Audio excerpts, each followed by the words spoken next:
At the time when Amraphel was king of Shinar, Arioch king of Elasar, Chedorlaomer king of Elam, and Tidal king of Goyim, these kings went to war against Bera king of Sodom, Birsha king of Gomorrah, Shinab king of Admah, Shemaber king of Zeboim, and the king of Bela, that is, Zoar.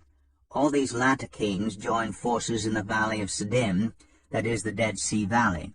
For 12 years they had been subject to Chedorlaomer, but in the 13th year they rebelled. In the 14th year, Chedorlaomer and the kings allied with him went out and defeated the Rephaites in Ashtoreth Kanaim, the Zuzites in Ham, the Emites in Shaveh Kiriathaim, and the Horites in the hill country of Seir, as far as El Paran, near the desert. Then they turned back and went to En-Mishpat, that is Kadesh, and they conquered the whole territory of the Amalekites, as well as the Amorites who were living in Hazazon Tamar. Then the king of Sodom, the king of Gomorrah, the king of Admah, the king of Zeboim, and the king of Bela, that is Zoar, marched out and drew up their battle lines in the valley of Siddim against Chedorlaomer, king of Elam, Tidal, king of Goyim, Amraphel, king of Shinar, and Arioch, king of Elasar, 4 kings against 5. Now the valley of Siddim was full of tar pits, and when the kings of Sodom and Gomorrah fled, some of the men fell into them, and the rest fled to the hills. The 4 kings seized all the goods of Sodom and Gomorrah and all their food. Then they went away.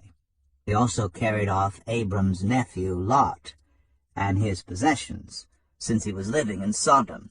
A man who had escaped came and reported this to Abram the Hebrew.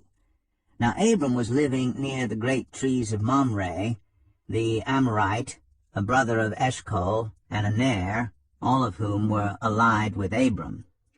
When Abram heard that his relative had been taken captive, he called out the 318 trained men born in his household and went in pursuit as far as Dan. During the night, Abram divided his men to attack them, and he routed them, pursuing them as far as Hobah, north of Damascus. He recovered all the goods and brought back his relative Lot and his possessions, together with the women and the other people. After Abram returned from defeating Chedorlaomer and the kings allied with him, the king of Sodom came out to meet him in the valley of Shaveh, that is, the king's valley. Then Melchizedek, king of Salem, brought out bread and wine.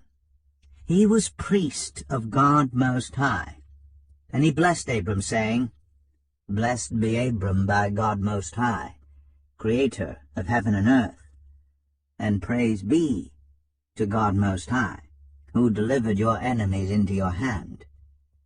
Then Abram gave him 1/10 of everything. The king of Sodom said to Abram, Give me the people and keep the goods for yourself. But Abram said to the king of Sodom, with raised hand, I have sworn an oath to the Lord, God Most High, Creator of heaven and earth, that I will accept nothing belonging to you, not even a thread or the strap of a sandal, so that you will never be able to say, I made Abram rich. I will accept nothing but what my men have eaten, and the share that belongs to the men who went with me, to Aner, Eshcol, and Mamre.